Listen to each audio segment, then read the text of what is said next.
ಪ್ರಕಾಶ್ ಟಿವಿಗೆ ಸ್ವಾಗತ. ನಾನು ಶಮಿಶೆಟ್ಟಿ. ಕೂಡಲ ಸಂಗಮ ಪಂಚಮಸಾಲಿ ಪೀಠದ ಮಾಜಿ ಪೀಠಾಧಿಪತಿ ಬಸವಜಯ ಮೃತ್ಯುಂಜಯ ಸ್ವಾಮೀಜಿ ವಿರುದ್ಧ ಗಂಭೀರ ಆರೋಪ ಕೇಳಿಬಂದಿತ್ತು. ಈ ಆರೋಪ ಪ್ರತಿ ಆರೋಪಗಳ ನಡುವೆ ಗಂಭೀರ ವಿವಾದ ಕೂಡ ಆಗ್ತಾ ಇದೆ. ಹೌದು, ಕೂಡಲ ಸಂಗಮ ಪಂಚಮಸಾಲಿ ಪೀಠದ ಮಾಜಿ ಪೀಠಾಧಿಪತಿ ಬಸವಜಯ ಮೃತ್ಯುಂಜಯ ಸ್ವಾಮೀಜಿ ವಿರುದ್ಧ ಗಂಭೀರ ಲೈಂಗಿಕ ದೌರ್ಜನ್ಯ ಆರೋಪ ಕೇಳಿ ಬರ್ತಿದೆ. ಧಾರ್ಮಿಕ ವಲಯ ಮತ್ತು ಸಮಾಜದಲ್ಲಿ ಭಾರಿ ಚರ್ಚೆಗೆ ಈ ವಿಚಾರ ಕಾರಣವಾಗಿದೆ. ಬೆಂಗಳೂರಿನ ಮಹಿಳೆಯೊಬ್ಬರು ಸ್ವಾಮೀಜಿಯ ವಿರುದ್ಧ ಲೈಂಗಿಕ ಕಿರುಕುಳ, ಶೋಷಣೆ ಹಾಗೂ ಬ್ಲಾಕ್ ಮೇಲ್ ಆರೋಪ ಮಾಡಿ ಮುಖ್ಯಮಂತ್ರಿ, ಗೃಹ ಸಚಿವರು, ಮಹಿಳಾ ಆಯೋಗ ಹಾಗೂ ಮಾನವ ಹಕ್ಕುಗಳ ಆಯೋಗಕ್ಕೆ ದೂರು ನೀಡಿದ್ದಾರೆ. ಇತ್ತ ಸ್ವಾಮೀಜಿ ಈ ಎಲ್ಲಾ ಆರೋಪಗಳನ್ನ ತಳ್ಳಿ ಹಾಕಿ ಮಹಿಳೆಯೇ 3 ಕೋಟಿ ರೂಪಾಯಿ ಹಣಕ್ಕಾಗಿ ಬ್ಲಾಕ್ ಮೇಲ್ ಮಾಡುತ್ತಿದ್ದಾಳೆ ಎಂದು ಪ್ರತಿ ದೂರು ಕೂಡ ನೀಡಿದ್ದಾರೆ. ಹಾಗಾದ್ರೆ ಈ ಸ್ವಾಮೀಜಿ ಯಾರು? ಈ ಸ್ವಾಮೀಜಿಯ ಮೂಲ ಏನು?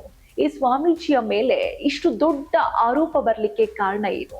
ಇದೆಲ್ಲದರ ಮಾಹಿತಿ ಕೊಡ್ತಾ ಹೋಗ್ತೀನಿ ನೋಡಿ.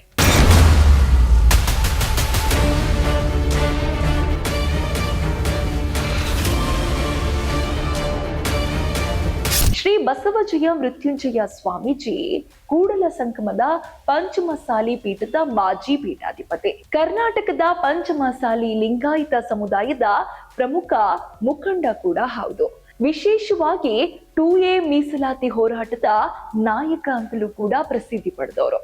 ಹಾಗಾದ್ರೆ ಸ್ವಾಮೀಜಿ ಮೂಲ ಏನು?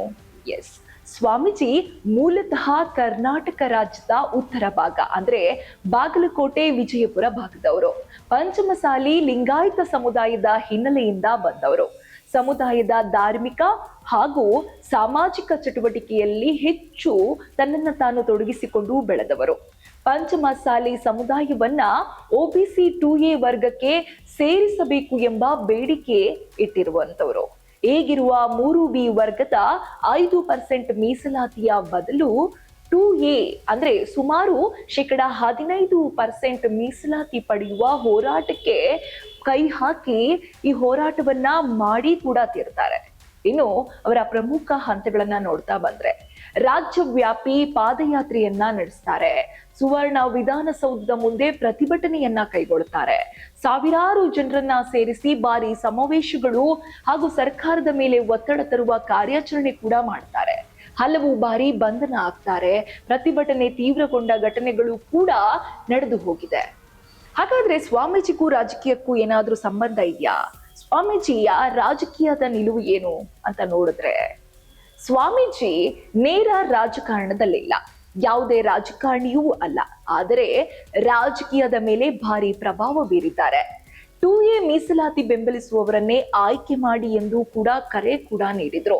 ಹಾಗೆ ವಿವಿಧ ರಾಜಕೀಯ ನಾಯಕರು ಅಂದ್ರೆ ಬಸವನಗೌಡ ಪಾಟೀಲ್ ಯತ್ನಾಳ್ ಹಾಗೂ ಲಕ್ಷ್ಮೀ ಹೆಬ್ಬಾಳ್ಕರ್ ಹೀಗೆ ಇತರರ ಜೊತೆ ಹೋರಾಟದಲ್ಲಿ ಕೈ ಜೋಡಿಸಿದ್ದಾರೆ.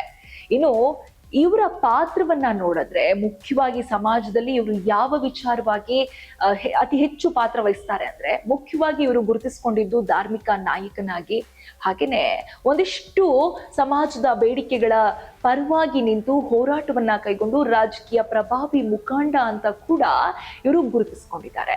ಇನ್ನು ಸ್ವಾಮೀಜಿಯ ಈ ವಿವಾದದ ತೀವ್ರತೆಯನ್ನ ನೋಡೋದಾದ್ರೆ, ಬಸವಜಯ ಮೃತ್ಯುಂಜಯ ಸ್ವಾಮೀಜಿ ಕೂಡಲ ಸಂಗಮ ಪಂಚಮಸಾಲಿ ಪೀಠದ ಮಾಜಿ ಪೀಠಾಧಿಪತಿಯಾಗಿದ್ದು, ಪಂಚಮಸಾಲಿ ಸಮುದಾಯಕ್ಕೆ 2A ಮೀಸಲಾತಿಗಾಗಿ ಹೋರಾಟ ನಡೆಸಿ ಗಮನ ಕೂಡ ಸೆಳೆದಿರ್ತಾರೆ. ಆದ್ರೆ ಕೆಲವು ವಿವಾದಗಳ ಹಿನ್ನೆಲೆ ಅವರು ಪೀಠದಿಂದ ಉಚ್ಚಾಟನೆಗೊಳ್ತಾರೆ. ಇದೀಗ ಅವರ ವಿರುದ್ಧ ಹೊರಬಂದಿರುವ ಲೈಂಗಿಕ ದೌರ್ಜನ್ಯ ಆರೋಪ ಪ್ರಕರಣವನ್ನ ಇನ್ನಷ್ಟು ಗಂಭೀರಗೊಳಿಸಿದೆ. ಹೌದು, ಮಹಿಳೆ ಒಬ್ರು ಆರೋಪವನ್ನ ಮಾಡಿರುವಂಥದ್ದು ವಿಶ್ವಾಸದ ದುರುಪಯೋಗ ಆಗಿದೆ ಅನ್ನುವಂಥದ್ದನ್ನ ಕಂಪ್ಲೇಂಟ್ ಮೂಲಕ ತಿಳಿಸಿರುವಂಥದ್ದು. ಸಂತ್ರಸ್ತೆಯ ದೂರಿನ ಪ್ರಕಾರ ತಾನು ಸ್ವಾಮೀಜಿಯ ಭಕ್ತೆ, ಆದ್ರೆ ಹಲವು ಬಾರಿ ಭೇಟಿಯಾದ ಸಂದರ್ಭಗಳಲ್ಲಿ ಪರಿಚಯ ಬೆಳೆದಿತ್ತು.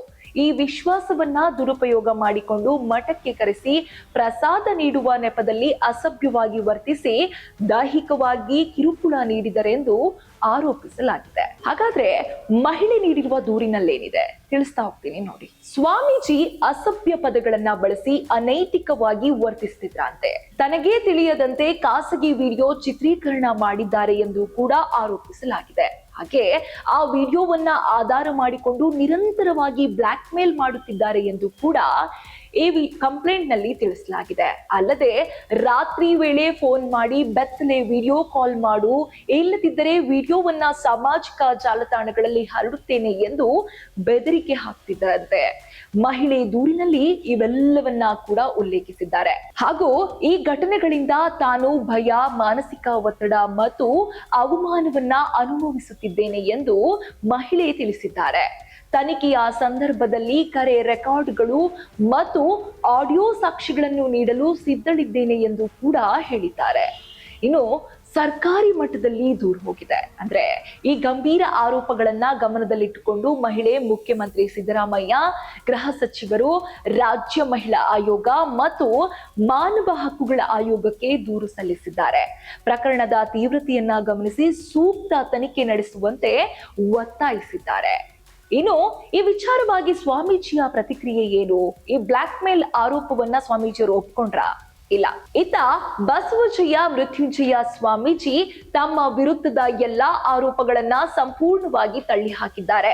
ವಿಜಯಪುರ ಗ್ರಾಮೀಣ ಠಾಣೆಯಲ್ಲಿ ಏಪ್ರಿಲ್ 4ರಂದು ದಾಖಲಿಸಿದ ಪ್ರತಿದೂರಿನಲ್ಲಿ ಮಹಿಳೆ ಹಾಗೂ ಇನ್ನಿತರ 4 ಸೇರಿ 3 ಕೋಟಿ ರೂಪಾಯಿ ಹಣಕ್ಕಾಗಿ ತಮಗೆ ಬ್ಲಾಕ್ ಮೇಲ್ ಮಾಡುತ್ತಿದ್ದಾರೆ ಎಂದು ಆರೋಪಿಸಿದ್ದಾರೆ. ಇನ್ನು ಸ್ವಾಮೀಜಿಯ ಹೇಳಿಕೆಯ ಪ್ರಕಾರ ಸುಮಾರು 2 ರಿಂದ 3 ವರ್ಷಗಳ ಹಿಂದೆ ಮಹಿಳೆ ಲಿಂಗಾಯತ ಸಮುದಾಯದವಳಾಗಿ ಪರಿಚಯ ಮಾಡಿಕೊಂಡು ಅನಾಥಾಶ್ರಮ ನಡೆಸುತ್ತಿರುವುದಾಗಿ ತಿಳಿಸಿದ್ರು. ನಂತರ ತನ್ನ ಹೋರಾಟಕ್ಕೆ ಬೆಂಬಲ ನೀಡುವುದಾಗಿ ಹೇಳಿ ವಿಶ್ವಾಸ ಗಳಿಸಿದ್ರು. ಬಳಿಕ ಅನಾಥಾಶ್ರಮಕ್ಕೆ ಹಣಕಾಸು ಸಹಾಯ ಕೇಳುತ್ತಾ ನಿರಂತರ ಒತ್ತಡ ಹೇರ್ತಾ ಇದ್ರು. ಸಹಾಯ ಮಾಡುತ್ತಿದ್ದಾಗ ತಪ್ಪು ಆರೋಪ ಮಾಡುವುದಾಗಿ ಬೆದರಿಕೆ ಕೂಡ ಹಾಕಿದ್ರು ಎಂದು ದೂರಿನಲ್ಲಿ ಉಲ್ಲೇಖಿಸಿದ್ದಾರೆ. ಅಲ್ಲದೆ ಫೆಬ್ರವರಿ 11ರಂದು ವಿಜಯಪುರದಿಂದ ಮಠಕ್ಕೆ ಬರುತ್ತಿದ್ದಾಗ ತಮ್ಮ ವಾಹನವನ್ನ ಅಡ್ಡ ಕಟ್ಟಿ ಹಣದ ಬೇಡಿಕೆ ಇಟ್ಟಿದ್ಲು. ತಾವು ನಿರಾಕರಿಸಿದಾಗ ಹಲ್ಲೆಗೆ ಯತ್ನಿಸಿದ್ದಾಳೆ ಎಂದು ಕೂಡ ಆರೋಪಿಸಿದ್ದಾರೆ. ಸ್ವಾಮೀಜಿಯ ಪ್ರಕಾರ ಈ ಎಲ್ಲ ಆರೋಪಗಳು ತಮ್ಮ ತೇಜೋವಧೆಗೆ ಮತ್ತು ತಮ್ಮ ಹೋರಾಟವನ್ನ ಕುಂಠಿತಗೊಳಿಸಲು ರೂಪಿಸಲಾಗಿರುವ ಸಂಚು ಎಂದು ಹೇಳ್ತಿದ್ದಾರೆ. ಆದರೆ ಮುಂದಿನ ದಿನಗಳಲ್ಲಿ ಕಾನೂನು ಬೆಳವಣಿಗೆಯಾಗಬೇಕಿದೆ, ತನಿಖೆಯಾಗಬೇಕಿದೆ. ಸ್ವಾಮೀಜಿ ತಮ್ಮ ವಿರುದ್ಧದ ಅಪಪ್ರಚಾರ ತಡೆಯಲು ಬೆಂಗಳೂರಿನ ಸಿಟಿ ಸಿವಿಲ್ ನ್ಯಾಯಾಲಯದಲ್ಲಿ ಮಧ್ಯಂತರ ತಡೆಯಾಜ್ಞೆ ಪಡೆದಿರುವುದಾಗಿ ತಿಳಿಸಿದ್ದಾರೆ. ಆದರೂ ಮಹಿಳೆ ಸಾಮಾಜಿಕ ಜಾಲತಾಣಗಳು ಮತ್ತು ಮಾಧ್ಯಮಗಳ ಮೂಲಕ ತಪ್ಪು ಮಾಹಿತಿ ಹರಡುತ್ತಿದ್ದಾರೆ ಎಂದು ಆರೋಪಿಸಿದ್ದಾರೆ. ಇತ್ತ ಮಹಿಳೆ ನೀಡಿದ ದೂರಿನ ಆಧಾರದ ಮೇಲೆ ಅಧಿಕಾರಿಗಳು ಪರಿಶೀಲನೆ ಆರಂಭಿಸುವ ಸಾಧ್ಯತೆ ಇದೆ. 2 ಕಡೆಗಳಿಂದ ಗಂಭೀರ ಆರೋಪ ಮತ್ತು ಪ್ರತ್ಯಾರೋಪಗಳು ಕೇಳಿಬರುತ್ತಿರುವ ಹಿನ್ನೆಲೆಯಲ್ಲಿ ಪ್ರಕರಣದ ನಿಜ ಸತ್ಯತೆ ತನಿಖೆಯಿಂದ ಬಹಿರಂಗವಾಗಬೇಕಿದೆ. ಇನ್ನು ಪ್ರಕರಣ ಬಹಿರಂಗವಾಗುತ್ತಿದ್ದಂತೆಯೇ ಸ್ವಾಮೀಜಿ ಫೋನ್ ಸಂಪರ್ಕಕ್ಕೆ ಸಿಗದೇ ಇರುವುದರಿಂದ ಅವರು ರಾಜ್ಯ ಬಿಟ್ಟು ಹೊರಟಿರಬಹುದೆಂಬ ಅನುಮಾನ ಕೂಡ ವ್ಯಕ್ತವಾಗಿದೆ. ಮಹಾರಾಷ್ಟ್ರದತ್ತ ತೆರಳಿರುವ ಸಾಧ್ಯತೆಯೂ ಇದೆ ಎನ್ನುವ ಚರ್ಚೆಗೆ ಗ್ರಾಸವಾಗಿದೆ.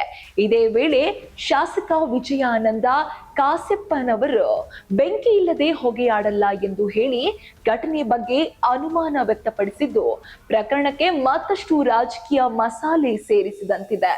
ಈ ಪ್ರಕರಣ ಧಾರ್ಮಿಕ ವಲಯದಲ್ಲಿ ಮಾತ್ರವಲ್ಲದೆ ಸಾಮಾನ್ಯ ಜನರಲ್ಲೂ ಆಕ್ರೋಶ ಮತ್ತು ಚಿಂತನೆಗೆ ಕಾರಣವಾಗಿದೆ. ಕಾವಿ ಧರಿಸುವವರು ಕಾಮ, ಕ್ರೋಧ, ಮೋಹ, ಮತ್ಸರಗಳನ್ನ ತ್ಯಜಿಸಿ ವೈರಾಗ್ಯ ಜೀವನ ನಡೆಸಬೇಕೆಂಬ ನಿರೀಕ್ಷೆ ಇರುವ ಸಂದರ್ಭದಲ್ಲಿ ಇಂತಹ ಆರೋಪಗಳು ಕೇಳಿಬರುವುದು ಭಕ್ತರಲ್ಲಿ ನಿರಾಸೆ ಮೂಡಿಸಿದೆ. ಕಾವಿ ತೊಟ್ಟ ಮೇಲೆ ಹೆಣ್ಣಿನ ಮೋಹವೇಕೆ, ಮೋಹವಿದ್ದ ಮೇಲೆ ಕಾವಿ ಏಕೆ ಎಂಬ ಪ್ರಶ್ನೆಗಳು ಮಠಗಳ ಭಕ್ತರಲ್ಲಿ ಕೇಳಿ ಬರುತ್ತಿದೆ. ಒಂದೆಡೆ ಮಹಿಳೆಯ ಗಂಭೀರ ಲೈಂಗಿಕ ದೌರ್ಜನ್ಯ ಮತ್ತು ಬ್ಲಾಕ್ ಮೇಲ್ ಆರೋಪಗಳು, ಮತ್ತೊಂದೆಡೆ ಸ್ವಾಮೀಜಿಯ 3 ಕೋಟಿ ರೂಪಾಯಿ ಬ್ಲಾಕ್ ಮೇಲ್ ಪ್ರತಿ ದೂರು.